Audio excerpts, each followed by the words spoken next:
I'm Margot Politis. Welcome to Study English IELTS preparation. Today we're going to look at the use of pronouns in a story about durian orchards. English uses a range of pronouns for different functions.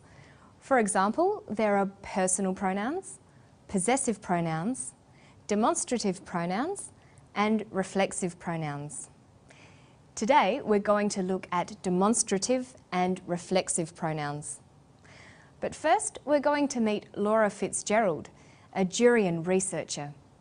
She is describing a durian leaf. Listen to how she uses the demonstrative pronouns this and that.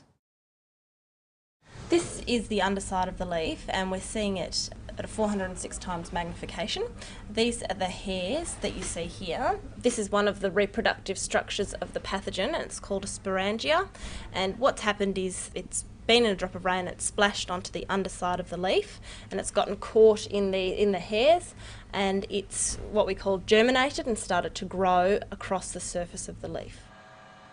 New research is investigating ways of inoculating or vaccinating durian trees grown in orchards with the good fungi to help the plant protect itself from disease. She says, this is the underside. These are the hairs.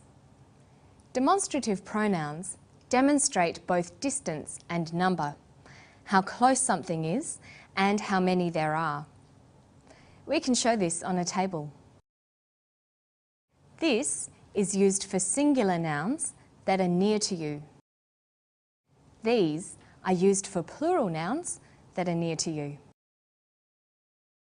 Laura is looking at a durian leaf and referring to part of it.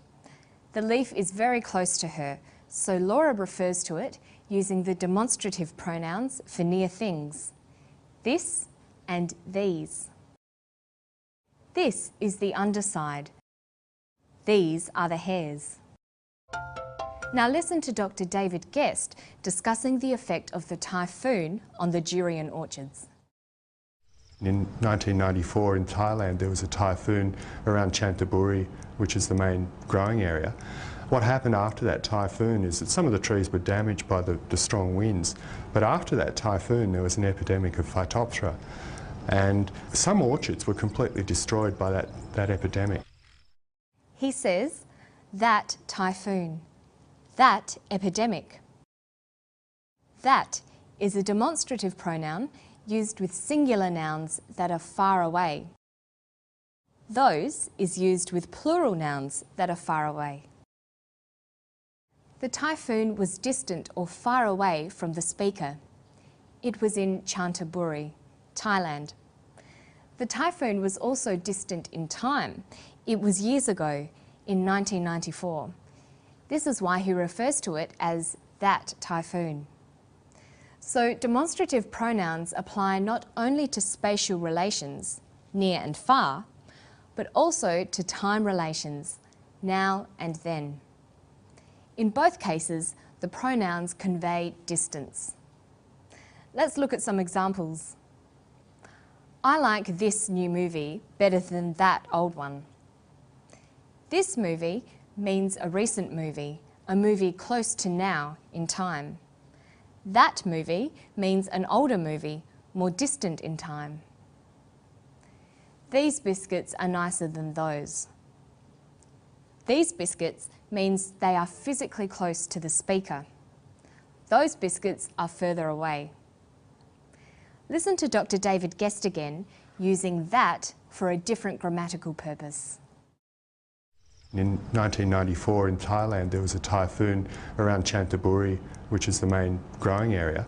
What happened after that typhoon is that some of the trees were damaged by the strong winds, but after that typhoon there was an epidemic of Phytophthora, and some orchards were completely destroyed by that epidemic.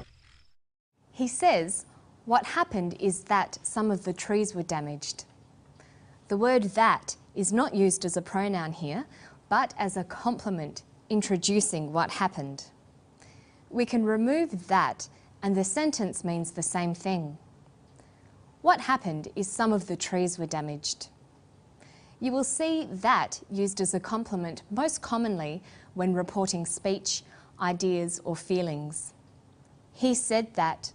She argued that. They felt that. That is the complement of the verbs said, argued, and felt. By now, you should be familiar with using demonstrative pronouns to make reference to time and space. Let's look at another group of pronouns, reflexive pronouns. There is one used twice in this clip. See if you can pick it. Because there's a growing Asian population in Australia, there's a growing demand for durians. So we import durians, mostly from Thailand, and Thailand's certainly the world leader in durian production. Throughout Southeast Asia, it's the most popular tropical fruit, and the industry itself is worth somewhere between $2 or $3 billion a year. New research is investigating ways of inoculating or vaccinating durian trees grown in orchards with the good fungi to help the plant protect itself from disease. He says the industry itself.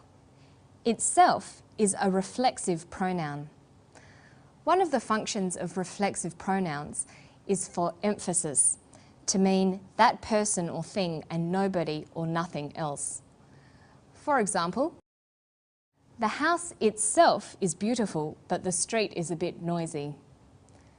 I wasn't happy with the service, so I went to confront the manager myself. In these examples, the reflexive pronouns itself and myself refer back to the subjects of the sentences, the noun house and the pronoun I. They add emphasis to the statements. Let's look at the whole group of reflexive pronouns in this table. I might want to emphasise myself if I am speaking in the first person, or ourselves if I am talking about me and my friends, using the plural form. I could speak in the second person about yourself or yourselves. Using third person, I can emphasise himself, herself, itself, or oneself. The plural form is themselves.